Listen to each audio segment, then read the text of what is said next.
Bulatkan tekad, kuatkan hati, negeri ini memanggilmu kawan. Belajar, bergerak, berbagi untuk negeri. Guru penggerak, majukan pendidikan. Guru penggerak menghamba pada murid. Kreatif, rancang pembelajaran. Hargai potensi, tingkatkan prestasi. Lahirkan profil pelajar Pancasila. Belajar, bergerak, berbagi untuk negeri. Kita menjalin kolaborasi.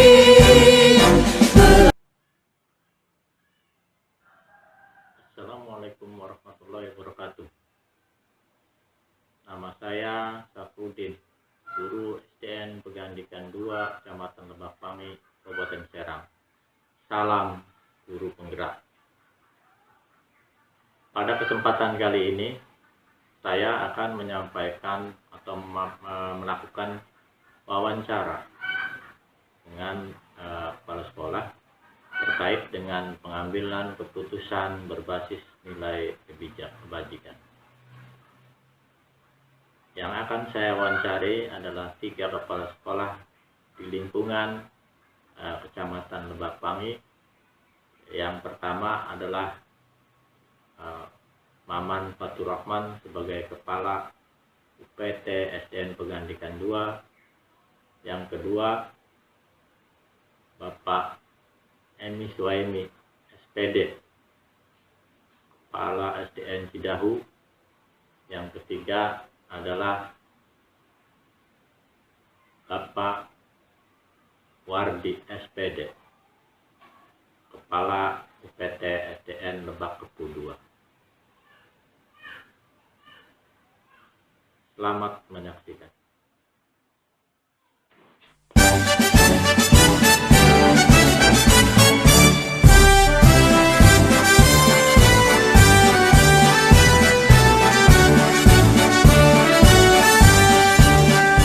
Bulatkan tekad, kuatkan hati, negeri ini memanggilmu kawan.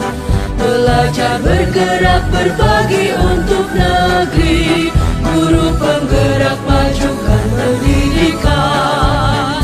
Guru penggerak menghamba pada murid. Kreatif, rancang pembelajaran. Hargai potensi, tingkatkan prestasi. Lahirkan profil pelajar Pancasila. Belajar, bergerak, berbagi untuk negeri. Kita menjalin kolaborasi. Belajar, bergerak, berbagi untuk negeri. Demi bakti pada Ibu Pertiwi.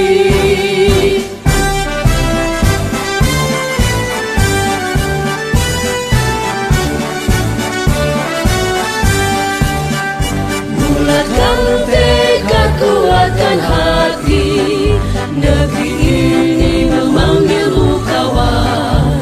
Belajar, bergerak, berbagi untuk negeri. Guru penggerak, majukan pendidikan. Guru penggerak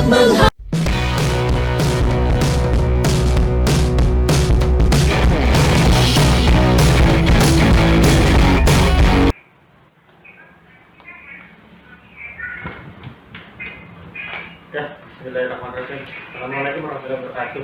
Waalaikumsalam warahmatullahi wabarakatuh.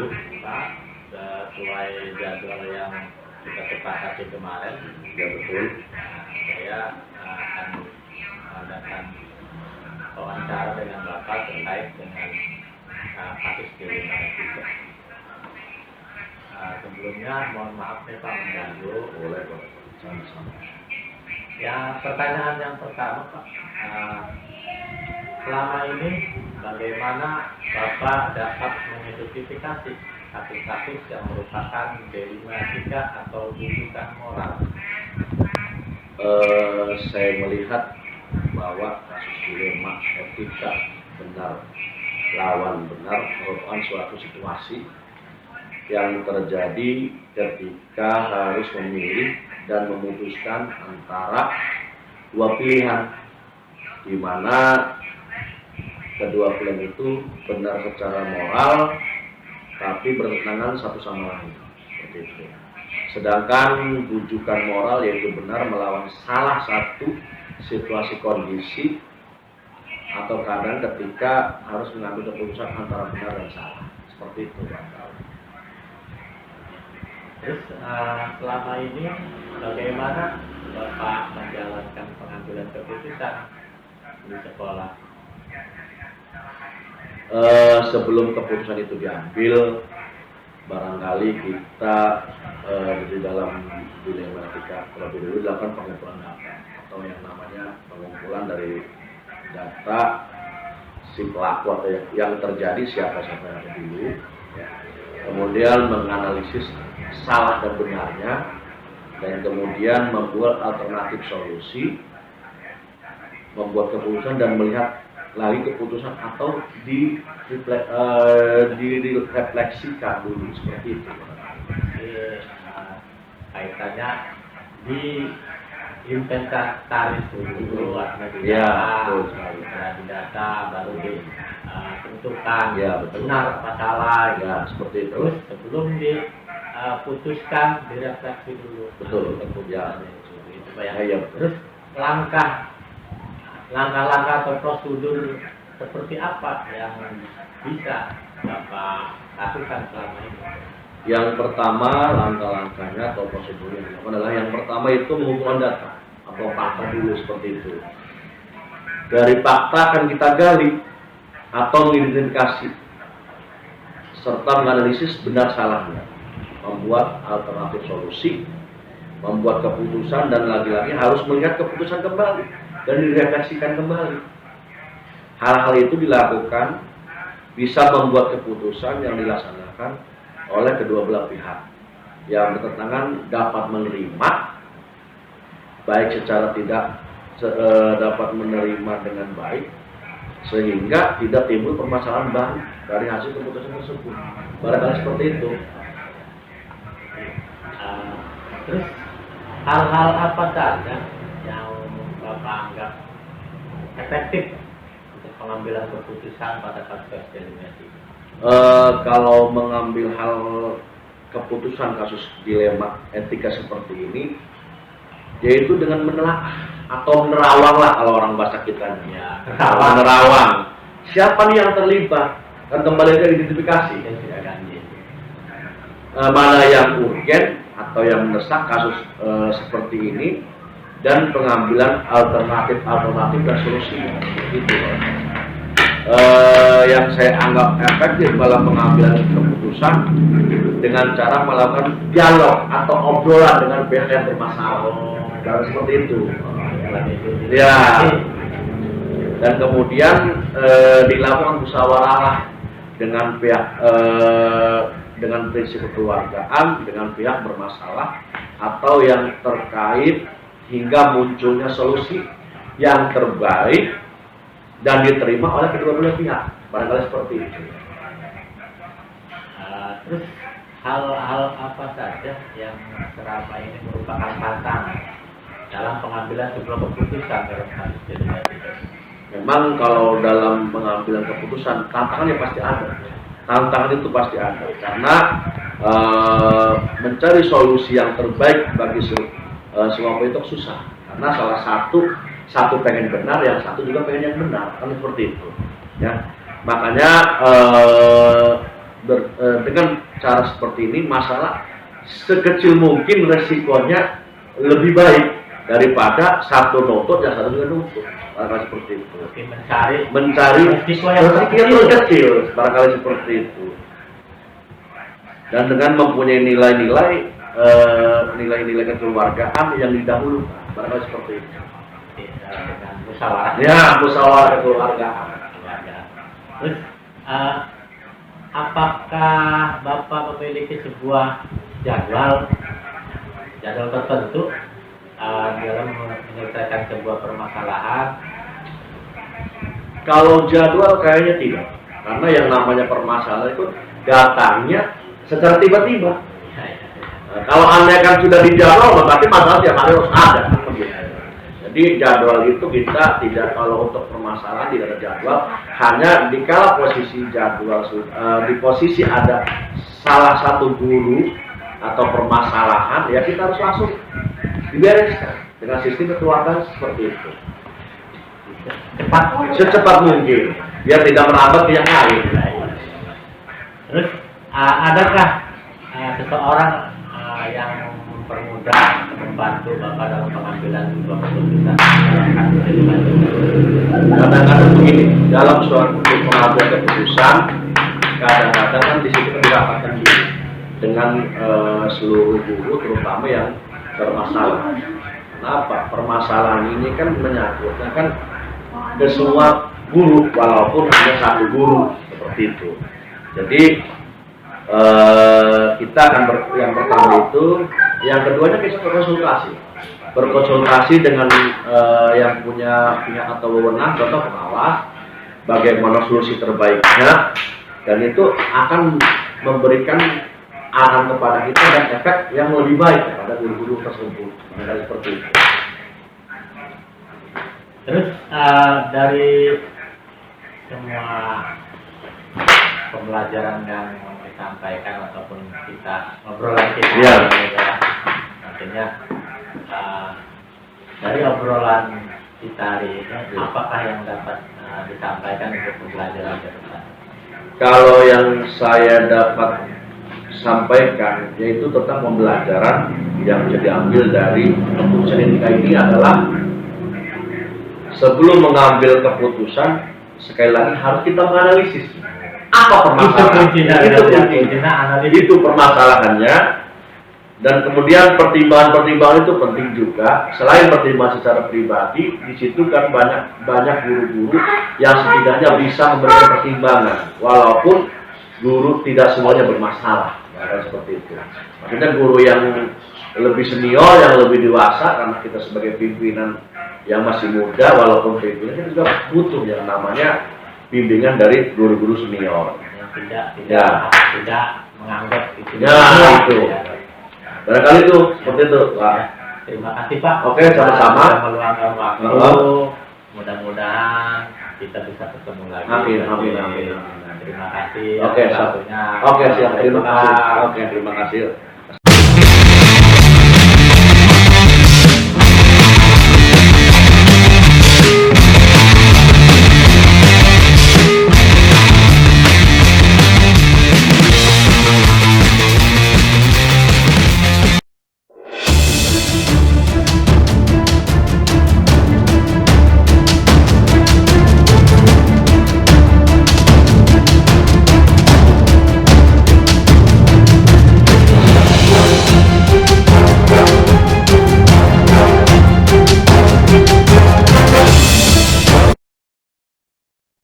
Ya, Assalamualaikum warahmatullahi wabarakatuh.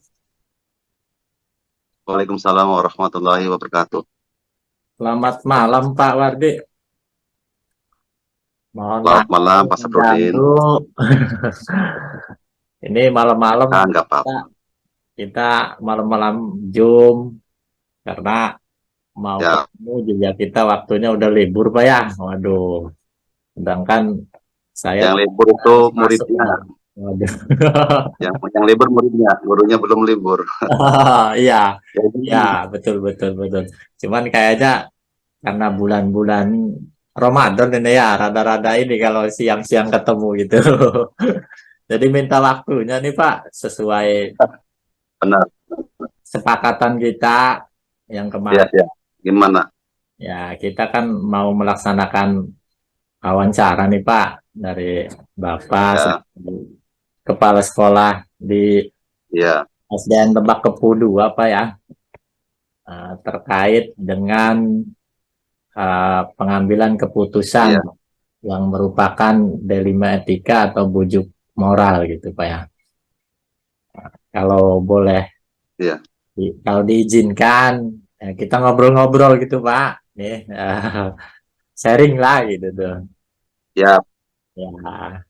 Yang pertama ini sama-sama Pak. Sharing, kita juga perlu. Yang pertama ini Pak, selama Ya. ini Monggo bagaimana Baturan. Nggih.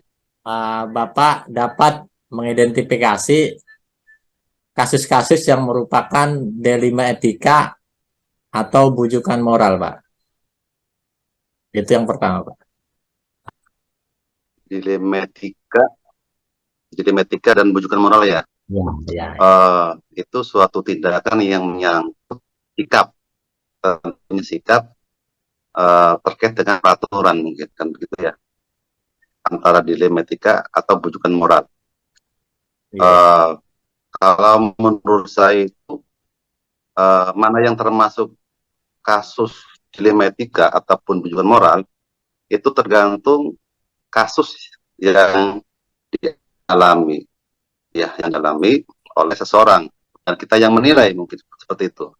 Iya, iya. Nah, ketika kasus tersebut ya ada suatu pelanggaran hukum, nah itu jelas sudah dapat identifikasi merupakan kasus bujukan moral. Oh, iya.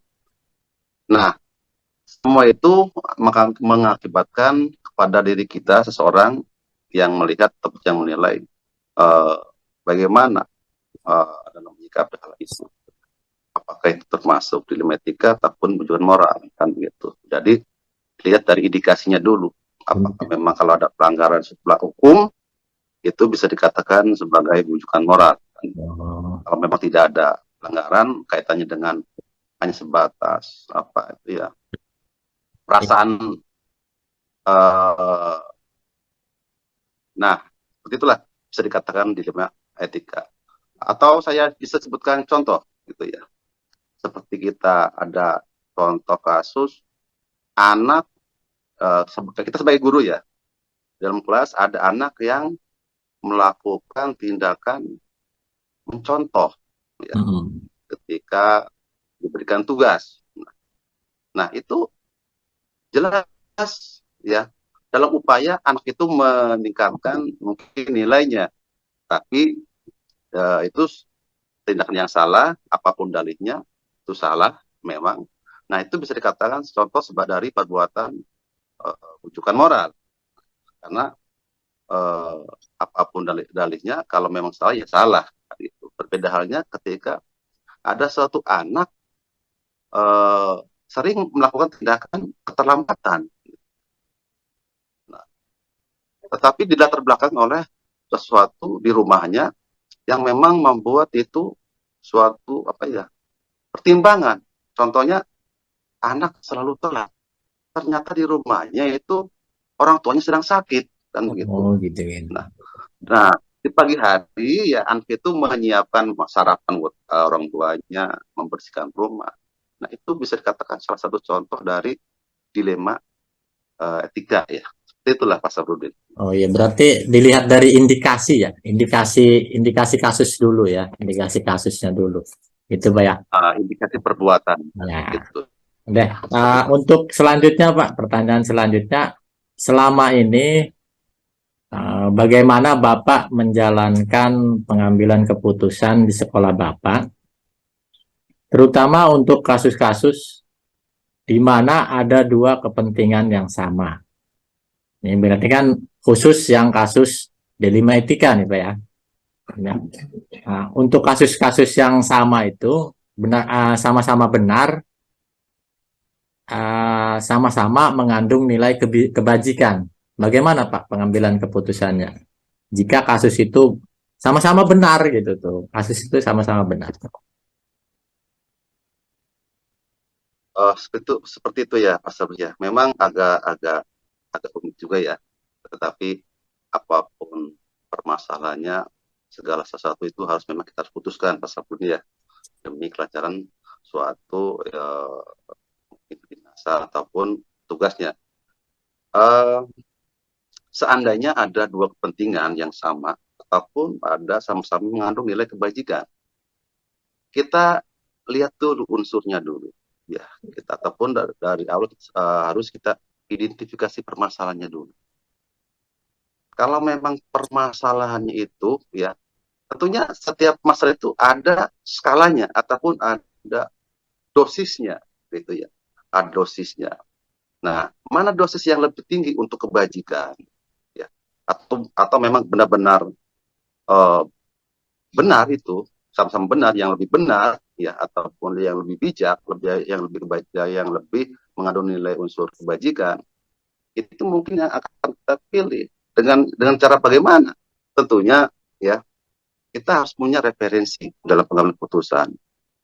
Utamanya seorang pemimpin atau seorang guru memiliki pengetahuan dalam suatu pengambilan keputusan.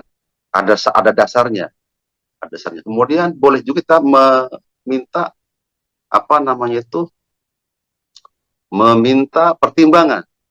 Nah, dari unsur musyawarah dengan dewan guru, dengan komite, dengan tokoh, boleh nggak apa-apa, termasuk dengan pengawas pembina di lingkungan sekolah kita. Seperti itu, Pak Saprudin. Berarti lebih ke cenderung diidentifikasi, otomatis dari yang sama-sama benar itu juga masih ada yang lebih penting gitu Pak ya, lebih penting dan lebih harus diutamakan gitu Pak ya. Seperti itu. Seperti Kira-kira. itu. Iya. Iya. Ya, kalau gitu kita lanjutkan ke pertanyaan selanjutnya nih Pak ya. Langkah-langkah atau prosedur seperti apa yang biasa Bapak lakukan selama ini Pak untuk kasus itu Pak? Langkah yang biasanya saya lakukan itu adalah, pertama, ketika menghadapi suatu permasalahan itu, mungkin ya melakukan identifikasi kasus. Dengan cara apa? Mungkin melakukan komunikasi dengan yang bersangkutan, kan gitu. Artinya kita mencari informasi yang kaitan dengan kasus-kasus yang dialami orang tersebut. Kenapa orang bisa bertindak seperti itu? Kan begitu. Jangan sampai ketika kita membuat suatu keputusan yang salah, karena hanya sepintas melihat kasat mata saja. Seperti contoh tadi itu, anak itu sering terlambat, kan gitu. Tanpa melihat kita latar belakangnya kenapa, kita langsung memutuskan, oh dia itu salah. Jangan seperti itulah. Kita harus bijak, mencari tahu, melakukan komunikasi dengan yang bersangkutan. Seperti itu, Pak. Berarti yang pertama identifikasi, yang kedua koordinasi, yang ketiga cari tahu. Nah, mungkin lebih tepat seperti itu ya. Ya, betul Pak Saprudin. Ya. Oke, dilanjut dengan pertanyaan selanjutnya nih Pak. Hal-hal apa saja yang selama ini Bapak anggap efektif Pak dalam mengambil sebuah keputusan dalam kasus D5 etika, seperti yang Bapak contohkan tadi kasusnya lah, paling nggak usah panjang lebar lagi gitu tuh, kasus yang dari siswa itu aja tuh. Artinya bagaimana Bapak yang anggap efektif, apa yang dianggap Bapak efektif gitu untuk pengambilan keputusan gitu Pak? Nah, sudah saya bahas tadi sebelumnya, memang setiap permasalahan itu harus mencari tahu dulu, ya. Setiap permasalahan yang pertama memang, ya, kita lakukan identifikasi dulu, kan begitu. Setelah itu, ya, kita tahu itu permasalahannya. Setelah kita melakukan identifikasi, itu berarti melakukan komunikasi, kan begitu, melakukan komunikasi. Nah, tentunya komunikasi dengan beberapa unsur juga, kan gitu ya. Bukan hanya dengan orang yang bersangkutan, tetapi dengan pihak lain, dengan dewan guru, dengan komite, termasuk top holder, pengawas pembina itu. Seperti itu, Pak. Gitu. Bisa jadi di dalam komunikasi itu ada musyawarah Pak ya? Ada kaitan dengan musyawarah juga. Itu ya pasti. Pasti ada musyawarah dalam komunikasi itu. Iya. Artinya tidak hanya dengan yang punya masalah, tapi dengan yang terkait juga ya, bukan dengan hanya seperti dengan itu, Pak. Ya. Oke, gitu Pak. Untuk yang selanjutnya nih Pak, hal-hal apa saja yang selama ini merupakan tantangan dalam pengambilan keputusan dalam kasus D5 etika itu Pak?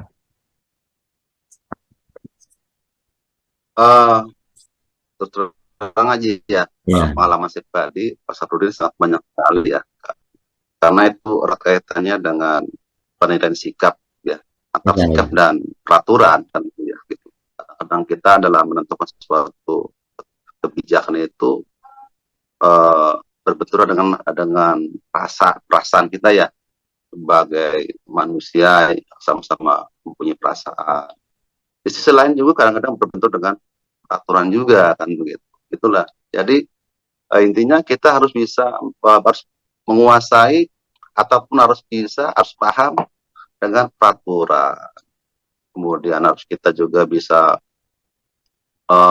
mempunyai termasuk memahami psikologi ataupun dengan karakter setiap individu kan begitu. Banyak hal yang perlu kita eh, apa namanya itu pahami lah gitu Pak Saprudi gitu. Ya, jangan sampai dalam kita mengambil suatu keputusan itu salah. Nah, itu gimana Pak Saprudi? Berarti ada Mudah-mudahan kita paham ini. rasa ini Pak ya, masih ada, terkadang masih ada rasa kasihan gitu ya pada yang punya masalah gitu tuh, artinya ada rasa antara Itu. kasihan dengan penegakan hukum gitu tuh ya.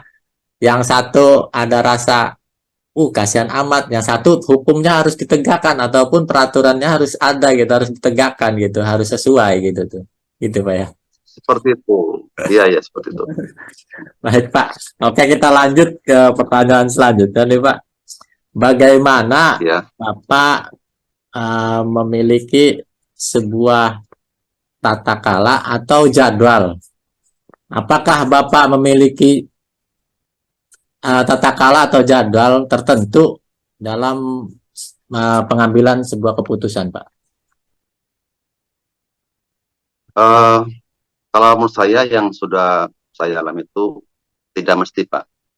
Tidak mesti ya, tergantung bobot kasus tersebut.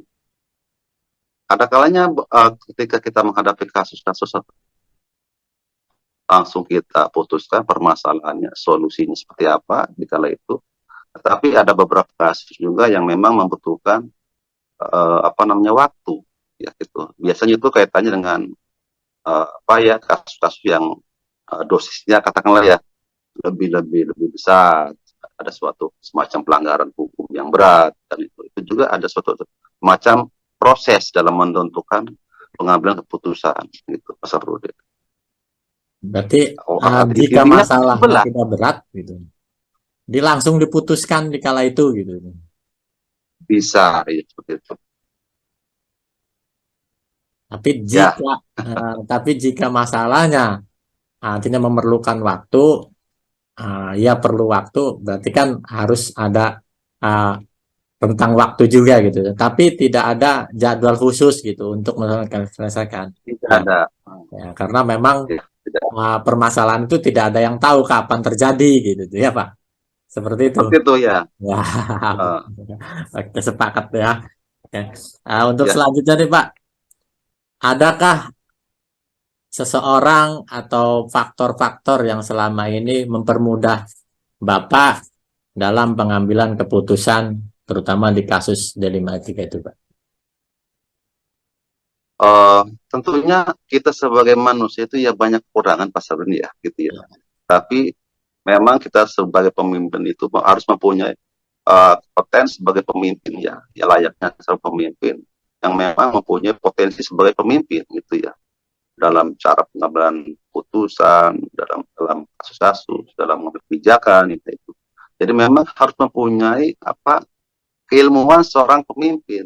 Tetapi di sisi lain juga kita perlu meminta pandangan ya dari para pengawas pembina, paradigma dari tokoh masyarakat kan gitu ya. Karena kebijakan itu perlu sekali kita artinya menimbang-nimbang mana, artinya khawatir yang namanya manusia ada kekeliruan seperti itu Pak.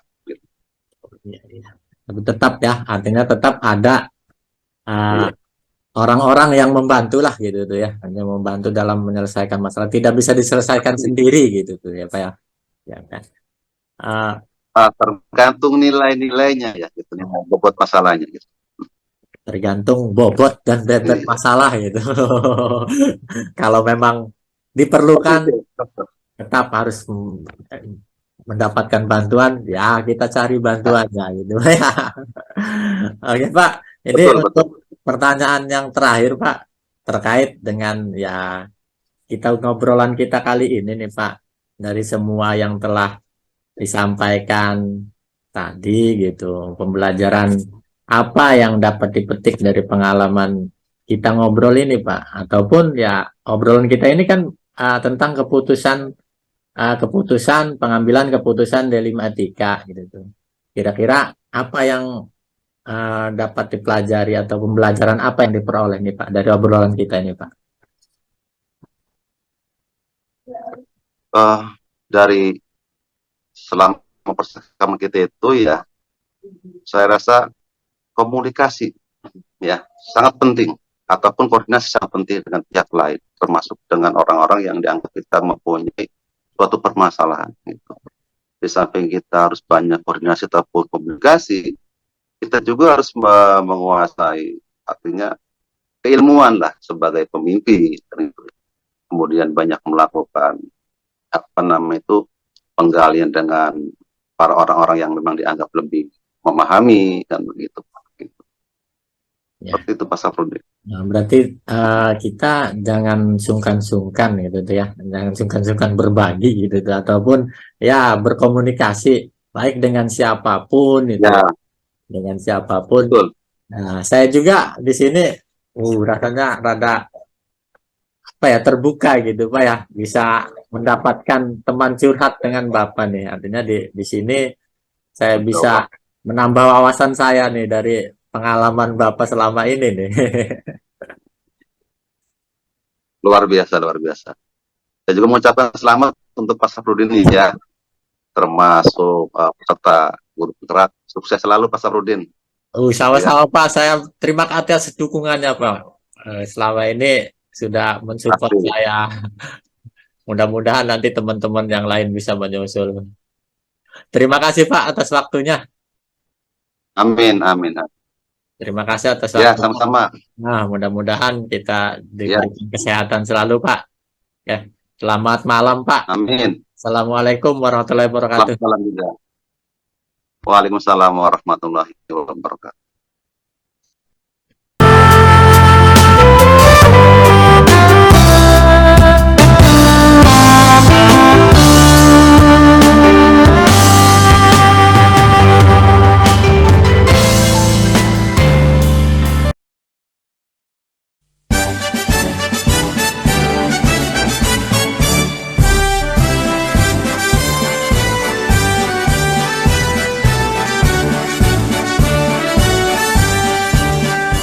Bulatkan tekad, kuatkan hati, negeri ini memanggilmu kawan.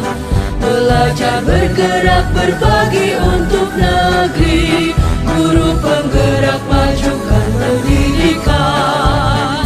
Guru penggerak menghamba pada murid, kreatif rancang pembelajaran.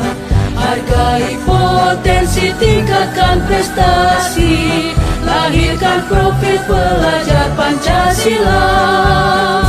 Belajar bergerak berbagi untuk negeri, kita menjalin kolaborasi. Belajar bergerak berbagi untuk negeri, demi bakti pada